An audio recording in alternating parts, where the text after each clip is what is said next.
자, 취업을 준비하신 여러분들 반갑습니다. 저는 여러분하고요 같이 국가직무능력표준 NCS를 같이 공부할 복지훈이라고 합니다. 보통 이제 제가 강의를 시작할 때요, 뭐 같이 공부할 이런 말은 잘 안 써요. 물론 같이 공부하죠, 여러분이랑 저랑 같이. 근데 이제 제가 이제 강의를 한다 뭐 이런 표현을 많이 하는데요. 오늘 같은 경우에는, 이번 시간 같은 경우에는 같이 공부할이라는 말을 안 쓸 수가 없어요. 왜 그러냐면 NCS라는 요거에 대해서 좀 생각을 해봐야 되기 때문에 그렇거든요. 자, NCS라는 것에 대해서 실은 처음에 이제 요거를 강의를 해야 할까 말아야 할까 혹은 공부를 좀 같이 학생들과 해봐야 할까라는 것에 대해서 아주 처음서부터 저는 좀 회의가 좀 들었거든요. 회의라는 게 뭐 하지 말자 뭐 이런 것이 아니라 도대체 이걸 어떻게 해야 할까라는 고민이 되게 많았어요. 왜냐하면 이 NCS라는 게 국가직무능력표준 그래가지고 의도는 상당히 좋습니다. 이게 뭐냐면 기본적으로 그거잖아요. 뭐 이게 처음에는 이제 공기업부터 시작해서 이제 아주 파괴력이 크게 공기업이기 때문에 공기업에서부터 시작해가지고 사기업으로 점차 넓혀서 이제 거의 모든 채용을 할 때는 이 NCS를 기반으로 채용을 하겠다. 해서 NCS라는 게 결국 뭐예요? 이제 나라에서 원하는 국가 직무 능력에 관한 표준을 뭔가 만들어 보자는 거죠, 그죠? 그래서 이제 우리 교재에서도 보면 거기에 대해서 설명을 좀 하고 있어요. 그러니까 국가 직무능력 표준 해서 NCS의 약자도 왜 이게 NCS냐? 내셔널 컴페턴시 스탠다드 해서 NCS다 이렇게 얘기하고 있죠. 근데 이 NCS가 지금 어떻게 공기업이나 이제 공기업부터 시작한다고 했으니까요. 공기업에 반영되고 있는지 또 어떻게 이런 것들이 반영이 돼서 진행되고 있는지를 가만히 들여다보면 이거는 진짜 뭔지 잘 모르겠다는 생각이 들어요. 이건 아마 이 NCS를 바라보시는 여러분들도 마찬가지 시각일 겁니다. 실은 많은 곳에서 NCS에 관한 뭐 강의도 뭐 하고 저도 지금 강의를 하고 있습니다만 뭐 이렇게 얘기를 하고 있는데요. NCS는 이거다라고 딱 말할 수 있는 사람은 아마도 지금 현재로서는 우리나라 어디에도 그런 사람은 없을 거라고 저는 생각해요. 물론 있죠. 어떤 사람이 있냐면 이 NCS라는 것의 목적과 이 의도와 또 이것이 나아갈 방향 이걸 알고 있는 사람은 당연히 있습니다. 저도 알고 여러분도 알고 이걸 만드시는 분도 알고 또 그거 이렇게 됐으면 좋겠다라고 생각하시는 분도 알죠. 근데 이것이 구체적으로 어떻게 이게 지금 취업에서 반영이 되고 있느냐, 특히 공기업 채용에서 반영이 되고 있느냐는 이거는 조금 어려운 것 같아요. 뭐가 어렵냐면 결국은 이거예요. 각 기업마다 NCS 표준이다, NCS 기반이다, NCS 기반이다라는 말을 많이 써요. 많이 쓰고 이걸 가지고 채용을 하겠다라는 말을 많이 쓰는데 막상 그 기업에 시험을 가보면 이게 NCS인가? 여기서는 NCS가 이거라고 부르는구나. 근데 다른 기업 가보자. 다른 기업에서 보는 시험에서는 또 NCS를 기반이라고 똑같이 말을 했는데 이게 NCS인가? 라는 식으로 이거나 저거 어디 기업에서마다 NCS라는 말을 똑같이 쓰고 있긴 하지만 그것에 반영되는 형태는 다 다르다는 거예요. 이거는 의도한 바는 아니고요. 아무래도 조금 지금 정착제에 나가고 있는 과정이기 때문에 그런 것 같아요. 그래서 이 NCS라는 것이 어떤 의도를 갖고 있는 것이냐? 결국은 그거거든요. 오버스펙을 지향하고 그러니까 쓸데없는 스펙들을 지향하고 영어도 쓰지 않는 그런 기업에서 영어를 괜히 뭐 토익을 900점 맞아와라 이런 거 필요 없다. 그냥 우리 기업에서는 이런 것이 필요하니까 여기 보면 이제 기초 직무 능력 있잖아요. 이 10가지 중에서 한 4가지 정도가 필요하다. 그럼 이 4가지만 보겠다. 그러니까 다른 거 괜히 생각하지 말아라. 이런 거예요. 그래서 만약 여러분께서 지금 당장 취업을 하지 않는 경우다. 뭐 예를 들어 1학년, 2학년이다라고 하는 경우라도 만약에 내가 나중에는 취업을 해야지 이런 막연한 생각만을 가져서는 NCS처럼 대비하시는 분들을 따라잡을 수가 없어요. 왜냐하면 NCS를 대비하시는 분들은 어떻게 이제 목표를 잡냐면 나는 뭐 취업을 해야지라고 하지 않아요. 나는 대기업에 취업해야지라고 하지 않아요. 나는 지금 내가 어떤 행정에 관련된 이런 전공을 하고 있으니까 그럼 인사에 관련된 어떤 일을 맡게 되겠지. 그러면 인사 또는 행정 이런 총무 이런 것과 관계된 그런 능력을 키워야지 라는 식으로 생각하는 그분. 해서 이런 직종으로 나아가야지 라고 생각하는 그분처럼 공부하는 게 NCS처럼 공부하는 거고 그렇게 생각하는 것이 NCS적인 사고예요.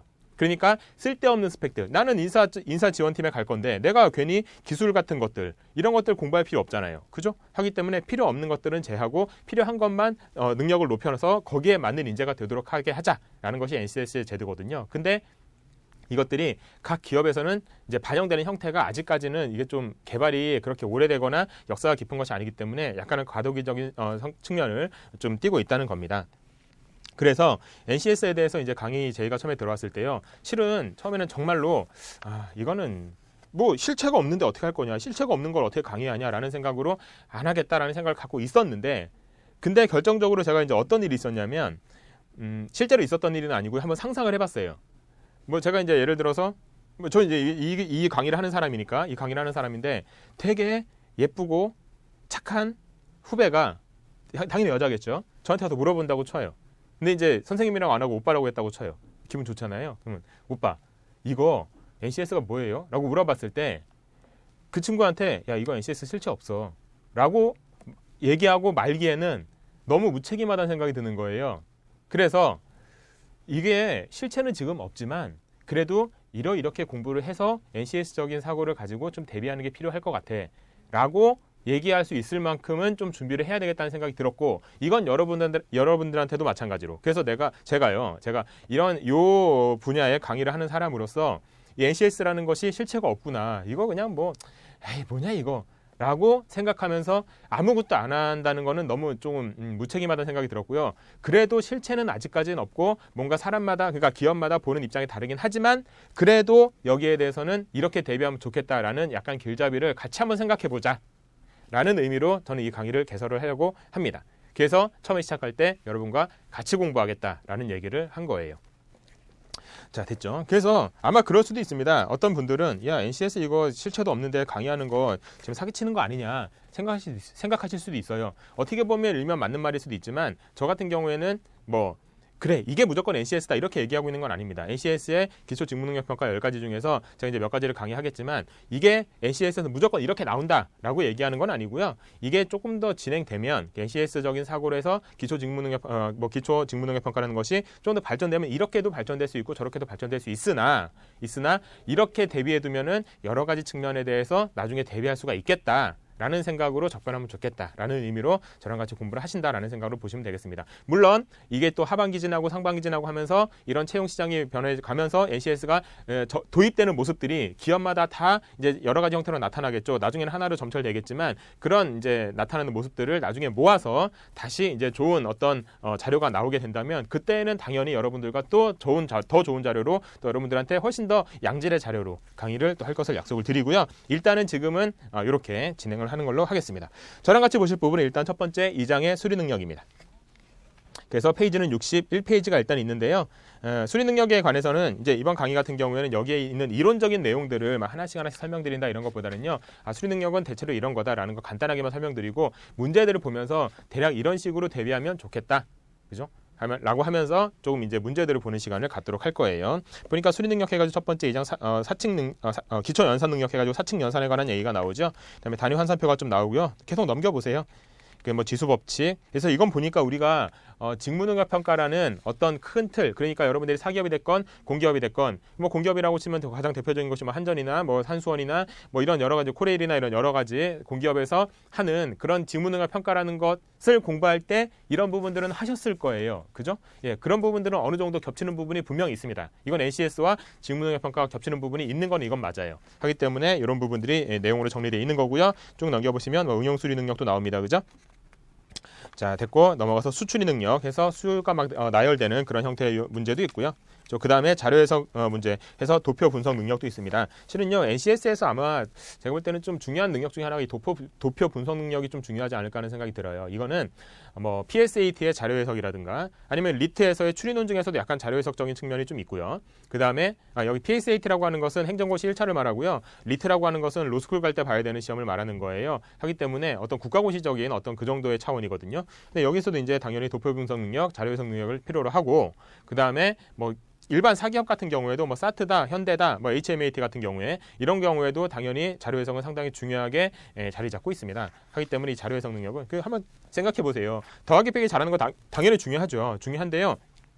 그것을 토대로 해서 이런 자료를 분석해내는 능력 이게 좀 더 한 단계 고차원적이지 않을까요? 그리고 한 단계 더 실무에 가깝지 않을까요? 그렇다면 이런 자료 분석 능력은 당연히 여러분께서 갖고 계셔야 되는 능력이겠죠. 자, 넘어가서 이제 기출 예상 문제라고 있습니다. 2장에 71페이지입니다. 여기에 나오는 문제들 이것들 이제 보면서 NCS에서의 수리 능력은 약간 이런 식으로 구성되겠구나라는 거를 한번 공부해 보도록 하겠습니다. 보니까 1번부터에 나와서 여기 사칙연산 문제가 나와 있네요. 그래서 보면은 1번 같은 경우에 1, 2번, 뭐 3, 4번 다 마찬가지인데요. 일단 기본적으로 사칙연산 같은 거 할 때는요, 뭐부터 생각하셔야 되냐면, 여기서 이제 아주 어려운 무슨 공식 같은 거나 이런 거를 여기서 말씀드리지는 않겠습니다. 간단한 이제 문제 유형을 보는 강의라고 생각할 수 있기 때문에요. 근데 사칙연산 같은 경우에 여러분들이 사칙연산을 못 하지는 않아요. 그죠? 더하기 빼기 못 하시는 분들이 어디 있어요? 가끔 착각하거나 실수하거나 이런 것일 뿐이죠. 그죠? 근데 사칙연산은 약간 이걸 좀 주의하셔야 되는 게요. 첫 번째 사칙연산은요. 더하기, 곱하기, 나누기, 빼기 이렇게 있을 때 순서를 좀 바꿉시다. 더하기, 곱하기, 빼기, 나누기 이렇게 있을 때 뭘 먼저 하나요? 여기에서 먼저 하는 걸로 치면은 곱하기하고 나누기를 먼저 합니다. 그죠? 근데 이거를 제가 왜 순서를 이렇게 적었냐면 우리 머리는 더하기, 곱하기를 더 좋아해요. 예를 들어서 25 빼기 가로는 17이다. 이렇게 했을 때요. 이 가로를 생각하는 거하고요. 25는 17 더하기 가로다. 이렇게 생각하는 거하고 이게 쉬워요? 이게 쉬워요? 아래가 더 쉬워요. 우리 머리는요. 뭔가 더해내는 걸 더 쉬워하지 빼내는 걸 쉬워하지는 않거든요. 더해내는 걸 더 쉬워합니다. 빼내는 건 좀 더 어려워하죠. 하기 때문에 우리 머리는 이렇게 되는 걸 쉬워하거든요. 그래서 이걸 좋아한다는 얘기예요. 그래서 웬만하면 이런 식으로 바꿔서 문제를 해결하는 게 좋고요. 이런 게 나오면은 이런 식으로 바꾸는 게 좋다. 일단 그 얘기 먼저 말씀드리고요. 사칙연산 할 때는. 그다음에 사칙연산 두 번째, 이건 기초적인 내용인데 더하기, 빼기, 곱하기, 나누기 했을 때 이걸 먼저 하죠. 이걸 나중에 하고요. 그래서 25 더하기 4 나누기 2다 라고 하면 이걸 더해서 29 나누기 2다. 이렇게 계산하는 게 아니라 4 나누기를 먼저 한 다음에 25에서 더하는 거다. 이게 맞는 거죠. 그죠? 그래서 곱하기나 나누기 같은 경우에는 이쪽을 먼저 한다는 거, 이걸 좀 주의하시도록 하고요. 그 다음에 세 번째로 사칙연산을 할 때는 사칙연산에 관한 문제가 좀 많이 나올 수도 있는데요. 그럴 때는 어떤 스킬도 필요하냐면 1의 자리를 보는 스킬도 필요해요. 1의 자리 혹은 끝자리요. 이건 뭐냐면 예를 들어서 17 더하기 8이다. 이렇게 나오면 쉬운데 만약 좀 숫자가 커진다고 쳐봐요. 25,317 더하기 854다. 이렇게 이걸 계산해야 된다라고 할 때요. 그럼 이걸 어떻게 해야 될까요? 이걸 빨리 하려면 1번, 2번, 3번, 4번에서 이걸 진짜로 더해가지고 25,317 더하기 854 이렇게 하는 것보다는 그냥 이 끝자리를 보는 거예요. 1, 2, 3, 4. 뭐가 답일까요? 이렇게 되면 1번이 답일 거 아니에요. 7 더하기 4는 1이잖아요. 그죠? 한 자리 올라간다고 치면. 그러니까 답은 1번이다. 이렇게 보는 스킬도 필요합니다. 그죠? 요 정도 일단 미리 사칙연산에 대해서 말씀을 드리고요. 그 다음에 문제를 잠깐 보죠. 1번이에요. 1번 같은 경우 그렇게 돼 있죠. 8 곱하기 2 가로 있고 12 나누기 3은 10 이렇게 있잖아요. 뭐가 맞냐 이렇게 여기에 들어갈 게 뭐냐 이렇게 묻는 거잖아요. 이건 어떻게 하는 게 좋을까요? 실은 제일 이거를 할 때 좀 머리를 많이 안 쓰고 싶지만 그냥 빨리빨리 해결하고 싶다라고 할 때는 뭐가 제일 좋냐면 더하기 빼기 곱하기 나누기 있잖아요. 그런데 하나씩 넣어버리는 게 제일 나을 수도 있어요. 8 곱하기는 16 더하기 12 12 나누기 3 이거 12 나누기 3 먼저 해야 되니까 그죠? 더하기가 있다고 치면 이거는 4잖아요. 그럼 16 더하기 4는 12 아니네. 빼고 빼기 해보면 16 빼기 4 맞네. 이거 곱하기를 해보면은 16 곱하기 아니네. 나누기 해보면 4 이것도 아니네. 이런 식으로 그냥 빨리 해버리는 것도 가능하고요. 아니면은 계산을 먼저 해도 되는 건 먼저 해놓는 것도 좋습니다. 곱하기하고 나누기가 있잖아요. 그죠? 근데 곱하기하고 나누기 여기가 더하기가 들어가건 곱하기가 들어가건 빼기가 들어가건 나누기가 들어가건 어쨌든 뒤에 이 곱하기하고 나누기는 먼저 해도 돼요. 그죠? 하기 때문에 16하고 4를 먼저 해놓고 그 다음에 가운데 들어갈 게 뭐냐 이렇게 해서 12 이렇게 나타내면 문제는 되게 쉬워지죠. 하기 때문에 곱하기나 나누기가 들어갔다. 물론 더하기나 빼기가 들어갔을 때 여기에 이 가로에 말고 더하기나 빼기가 들어갔을 때는 이걸 먼저 해서는 안 되는 경우도 있습니다. 12 더하기 3 가로 8 이렇게 됐을 때 이게 뭐냐라고 물을 때요. 이게 만약에 곱하기라면 여기를 먼저 하고 여기를 나중에 해야 되거든요. 그죠? 이거를 먼저 하시면 안 됩니다. 여기는요. 근데 여기는 곱하기가 되기 때문에 여기도 나누기가 되기 때문에 이거 곱하기나 나누기나 같은 거죠. 그다음에 이런 거는 먼저 해도 돼요. 순서만 좀 바뀔 뿐이니까요. 됐죠? 이렇게 해서 답은 뭐 빼기가 된다라는 거는 어렵지 않게 구할 수가 있게 되는 거죠. 다음에 뭐 2번 그냥 이거는 제곱을 빨리 구하시면 되는 거고요. 그래서 계산하면 되고 3번은 뭘까요? 이건 소인수분해 하라는 얘기죠. 36의 제곱이다. 이거를 36의 제곱이라는 것은 6이라는 건 뭐예요? 6 곱하기 6이잖아요. 그죠? 6은 뭐예요? 2 곱하기 3이잖아요. 해서 2 곱하기 3 곱하기 2 곱하기 3의 제곱이 되는 거고 그럼 이건 2의 제곱 곱하기 3의 제곱의 제곱이 되는 거니까 2의 4제곱 곱하기 3의 4제곱 이렇게 되는 거죠. 그죠? 이렇게 되는 건데 요걸로 이제 이거를 어느 수로 나눠지냐라고 물어볼 때 1번 28이다. 28은 뭐예요? 4 곱하기 7이잖아요. 여기 어쨌든 7이라는 어떤 다른 소수가 들어가 있죠. 하기 때문에 이건 나누어 떨어지지가 않아요. 이 7을 어떻게 없앨 수가 없어요. 이건 2 곱하기 2로 여기서 없앨 수는 있지만 다시 쓰면 이건 2의 제곱 곱하기 7 이렇게 되니까요. 2번 45다. 그러면 5, 9, 45잖아요. 9 곱하기 5.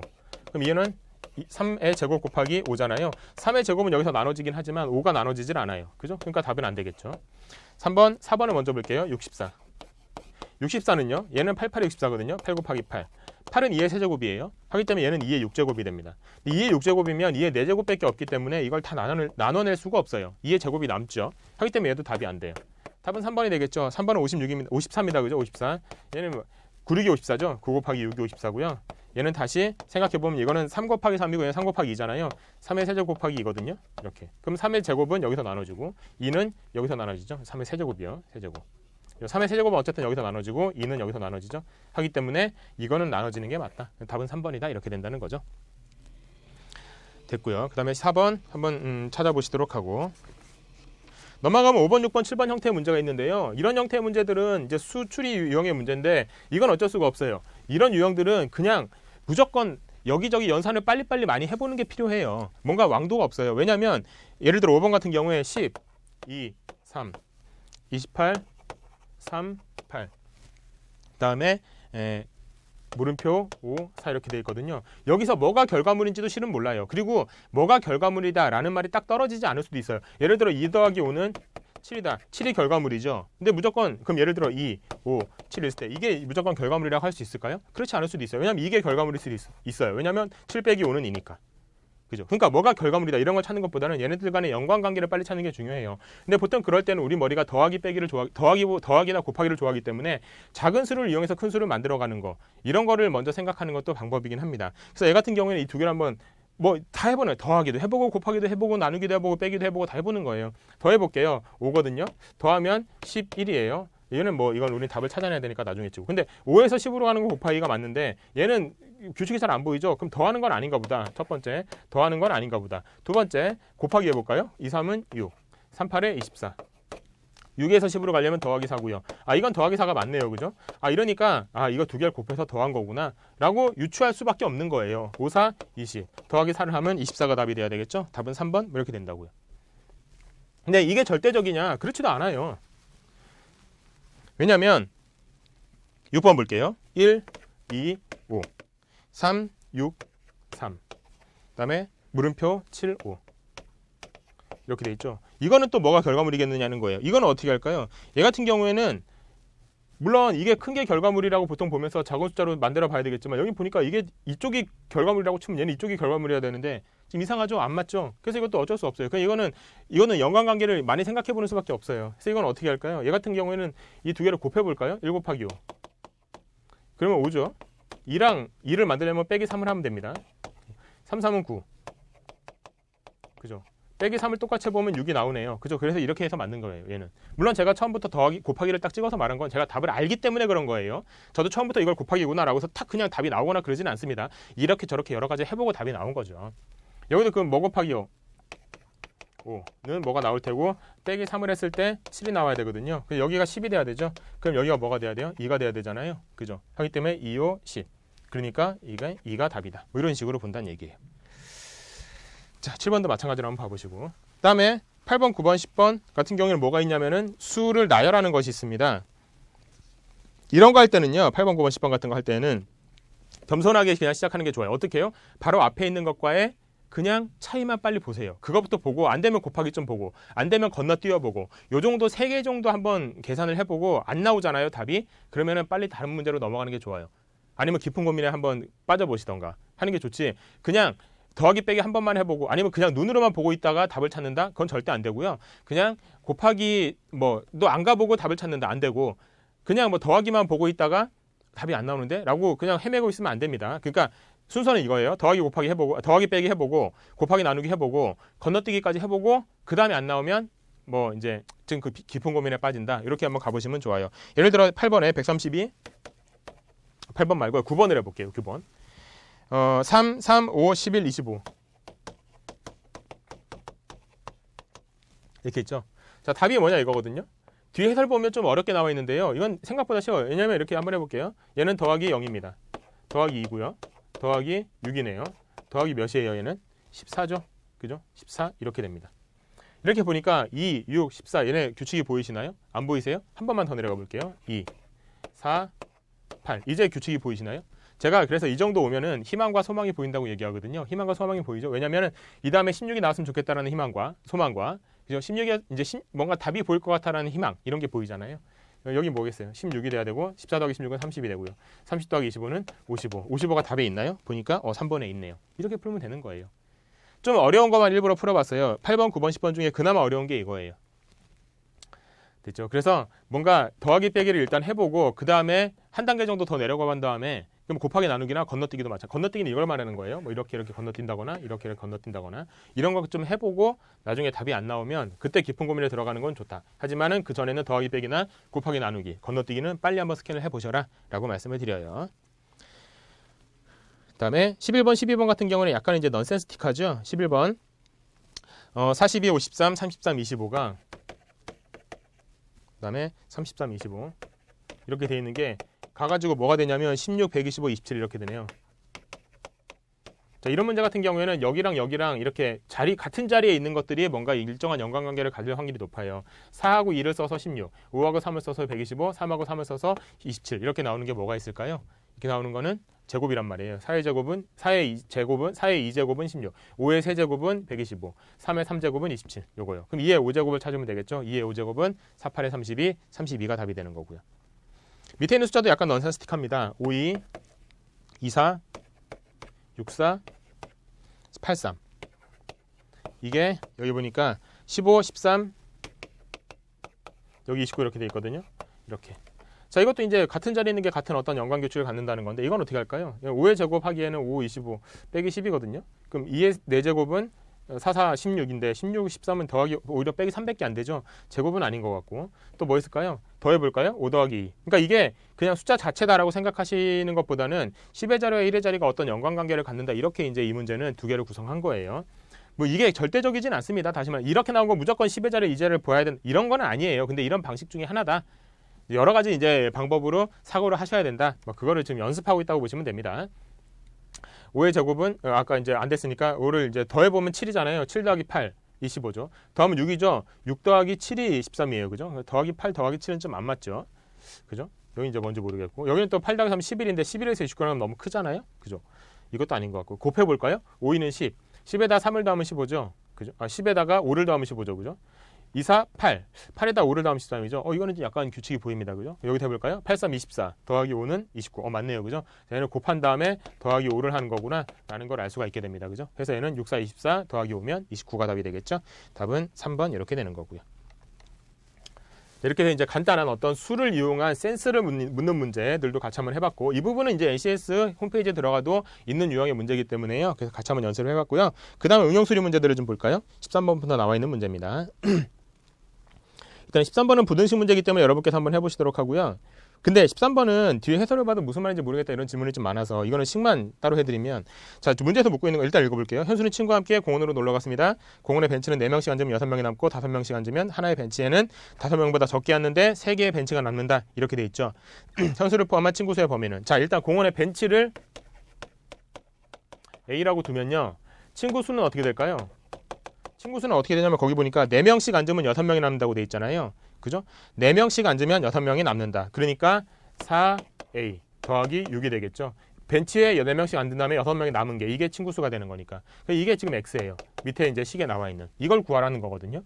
자, 그러면은 여기 나와 있는 걸 보니까 뭐라고 돼 있냐면 하나의 벤치에는 5명보다 적게 앉는데 3개의 벤치가 남는데요. 자, 벤치가 이렇게 있어요.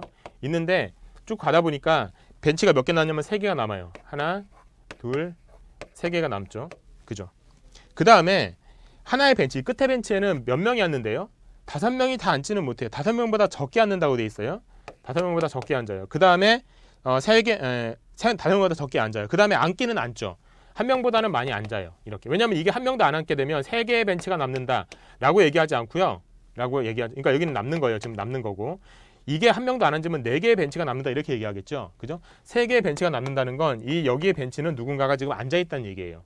자, 그러면 보면 이게 벤치의 수를 이만큼이라고 봤을 때 우리는 뭘 알 수 있냐면 전체 벤치에서 한 벤치당 몇 명이 앉냐면 거기에 한 벤치당 5명이 앉는다고 되어 있잖아요. 그럼 전체 벤치는 사람 수는 일단 5회로 잡아보고요. 하나의 bench당 5명이 앉으니까 5명이 앉는데 몇 개의 벤치가 남아요? 3개가 남는다고 했죠. 근데 가만히 생각해 보세요. 이 벤치는 꽉 찬 벤치가 아니죠.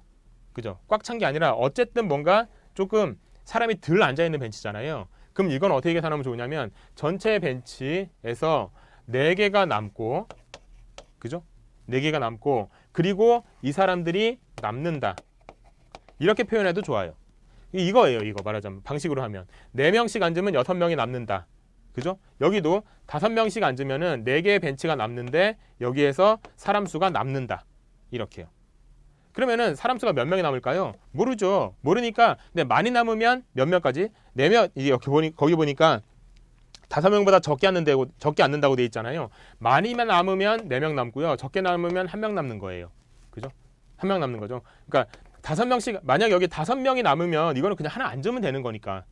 그죠? 그러면 3개의 벤치가 남는다. 이렇게만 얘기할 수 있을 뿐이죠. 그러니까 여기는 5명이 앉을 수는 없고 4명이 앉거나 아니면 적으면 1명이 앉거나 그렇게까지. 그러니까 1, 2, 3, 4 이렇게까지만 가능하다는 얘기예요. 이게 뭐예요? 이게 지금 친구 수예요. 그러니까 친구 수를 생각할 수 있는 거는 4명씩 그러니까 5명이 앉았을 때 벤치가 4개가 남고 4명이 남는 거부터 1명이 남는 거, 요 사이다. 이렇게 생각할 수 있다는 거죠. 하기 때문에 얘는 좀 적어보면은 5에서 a-4 더하기 1보다는 크고, 그죠? x라는 게 5에서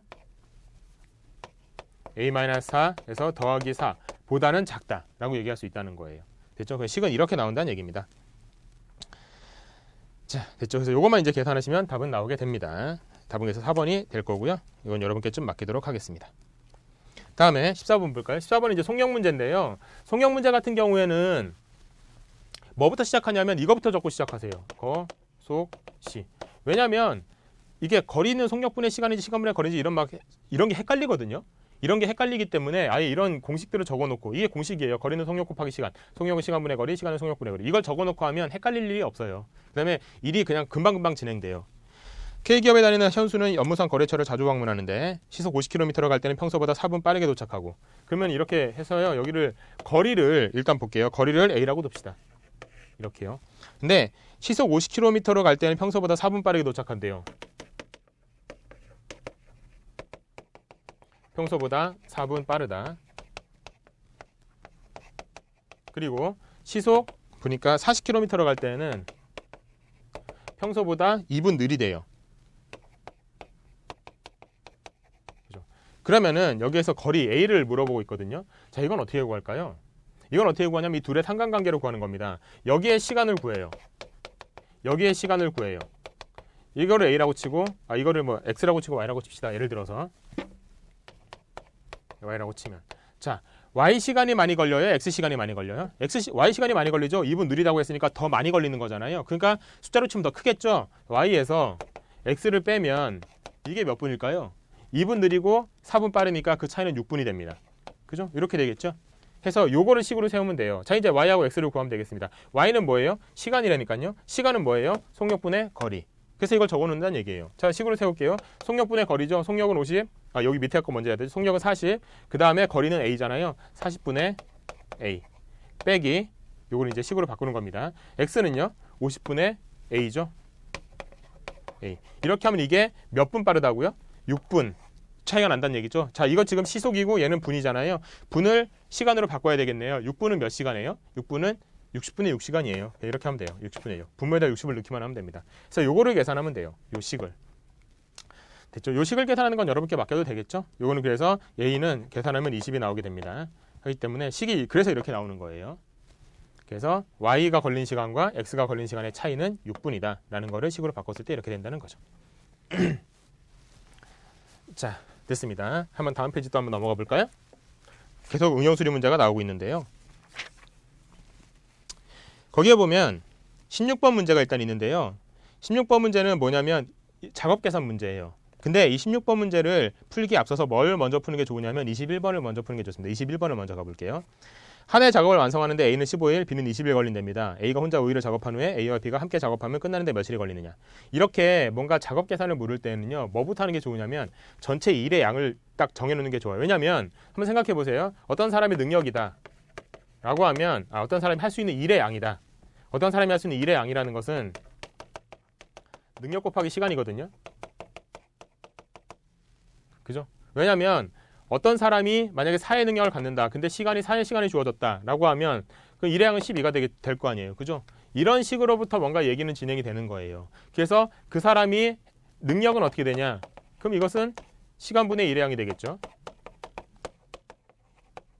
그 사람이 걸린 시간은 얼마나 되겠냐라고 하면 그 사람의 능력분의 1의 양이 될 겁니다. 그렇죠? 이렇게 돼요. 하기 때문에 이걸 이용해서 문제를 해결하는 거예요. 자, 그러면 여기서 1의 양은, 여기 지금 21번에 1의 양이 몇이라고 돼 있어요? 안 나와 있죠? 그럼 1의 양을 적당히 정해야 되는데요. 1의 양을 1로 놓고 문제를 푸시는 분들이 있는데 그게 어떻게 보면 제일 어려운 방법이에요. 1의 양을 1로 놓을 필요는 없어요. 1의 양을 몇으로 놓는 게 좋을까요? 1의 양은요, 여기에 나와 있는 숫자들의 최소 공배수로 놓는 게 제일 좋아요. 최소 공배수가 아니면 그냥 공배수로 놔도 돼요. 거기 15하고 20이라는 숫자가 있잖아요.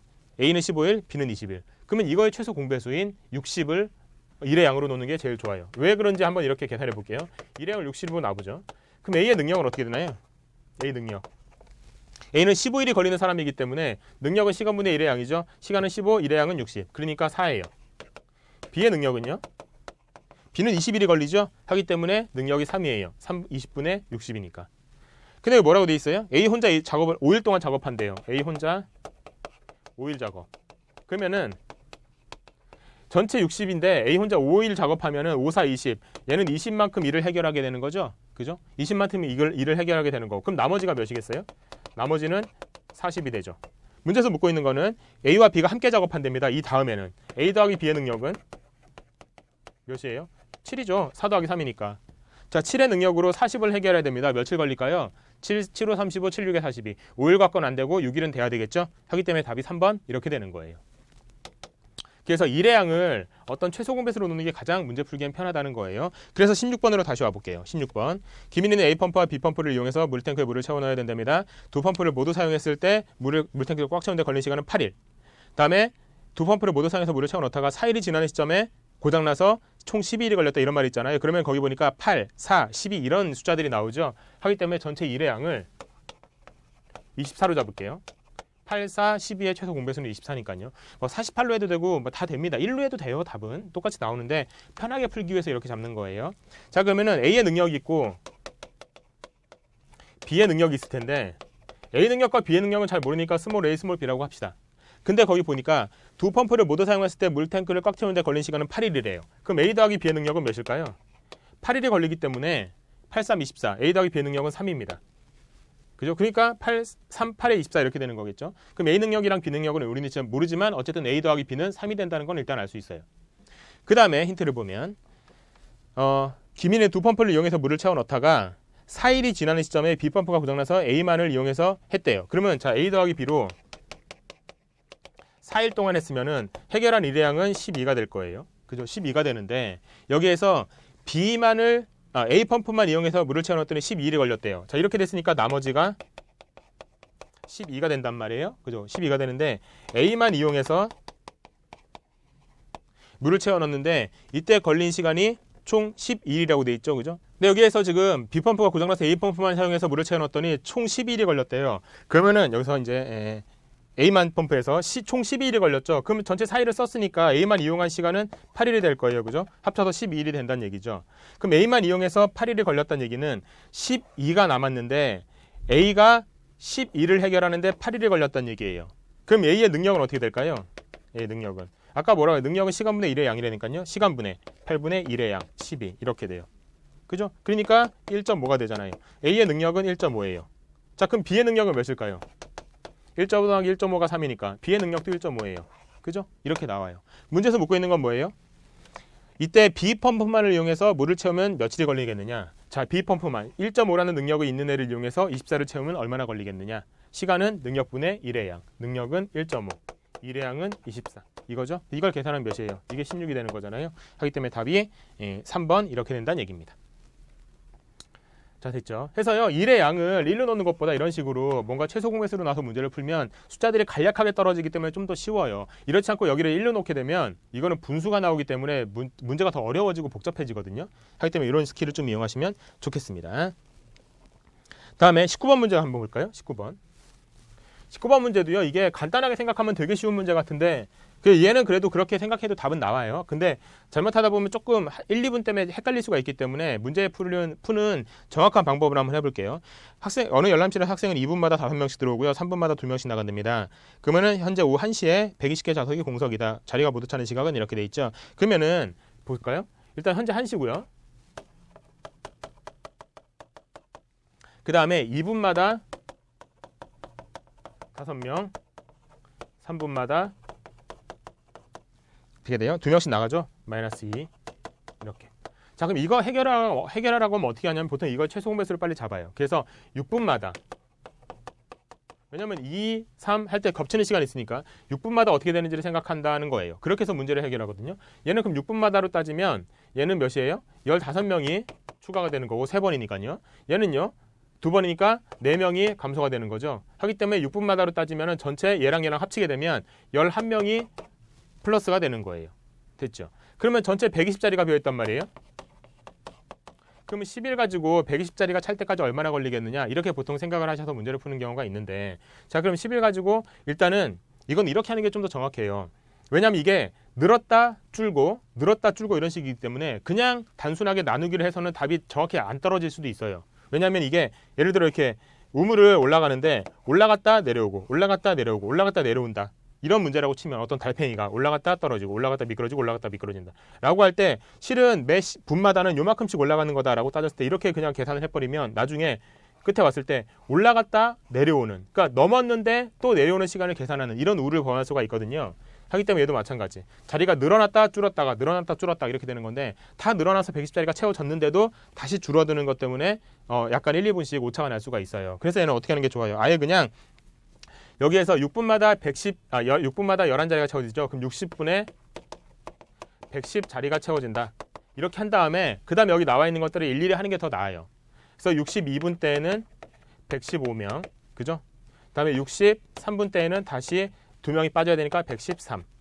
다시 64분에는 다시 5명이 들어와야 되니까 118. 66분에는 어떻게 돼요? 66분에는 여기서 5명이 늘어나면서 다시 2명이 빠지니까 더하기 3이 돼야 되죠. 하기 때문에 121. 그래서 이때가 답이다. 이렇게 하는 게 좀 더 정확해요. 그러니까 거의 근처 언저리에 와서는 여기는 120이니까 120 언저리에 왔다면은 다시 여기 나와 있는 것처럼 일일이 하나씩 해주는 게 좋아요. 최소 공배수로 무조건 계산하는 것보다는.